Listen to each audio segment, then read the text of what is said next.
L'imitation en art à mauvaise presse, n'est-elle pas un geste inutile répétant ce qui existe déjà, une soumission à l'extériorité qui instrumentalise l'art, ou, pire, une grimace, un mensonge qui trahit l'original qu'elle prétend imiter? En tout état de cause, elle semble contraire à l'idéal répandu d'un artiste créateur, et aux antipodes de l'autonomie qui caractérise la position esthétique, l'art pris dans sa caractéristique libérale.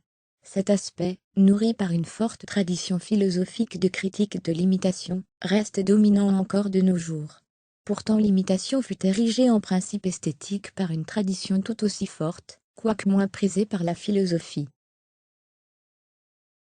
Il s'agira alors de comprendre, en partant de la théorie classique de l'imitation de la nature, pour aller vers les formes actuelles d'imitation comme hypermimésie, pourquoi on peut soutenir qu'imiter c'est inventer. Comment une forme apparente d'aliénation de soi, une sorte de fidélité à l'extériorité, contribue à former la liberté de l'esprit, et plus largement comment le principe d'imitation débouche sur une perspective ontologique de recréation. La critique philosophique de l'imitation. Les lectures admises du livre X de la République de Platon donnent d'emblée le ton philosophique au statut déprécié de l'imitation dans le domaine de l'art.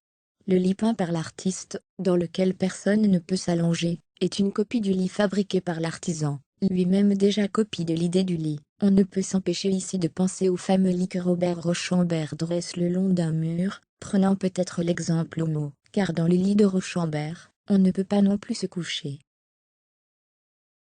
Mais la critique platonicienne de l'imitation est bien différente de celle qui aujourd'hui prétend s'en inspirer pour célébrer un artiste créateur, car pour Platon l'œuvre artistique, loin de donner l'existence à ce qui n'en avait pas auparavant, subit une déperdition ontologique, qui l'éloigne deux fois de la vérité. Paradoxalement, c'est un éloge de la copie qui pourtant traverse ce texte et inspire la virulente critique de l'imitation. L'artisan guidé par l'archétype, que connaît véritablement celui qui sait, n'a pas la prétention de donner son produit pour vrai, mais se cantonne sagement à sa place de copiste. Il n'en va pas de même pour l'artiste, qui ose brandir une apparence et propose ce prestige chatoyant comme s'il était vrai. Ce geste de substitution et de suppléance donne à l'art sa structure sophistique. Aussi c'est dans le sophiste qu'on trouve la distinction entre la copie, écron, et le simulacre, et de long. Ce dernier montre que l'artiste se règle sur une pure apparence, et s'intéresse à l'inessentiel. L'opération esthétique, jugée sur la peinture, et surtout sur la poésie dramatique, ne se réduit pas à cet aspect ontologique ou logique, elle a aussi un effet moral, livrant l'amateur d'image au règne du sensible, et de l'apparence, elle le précipite dans un désordre de la pensée.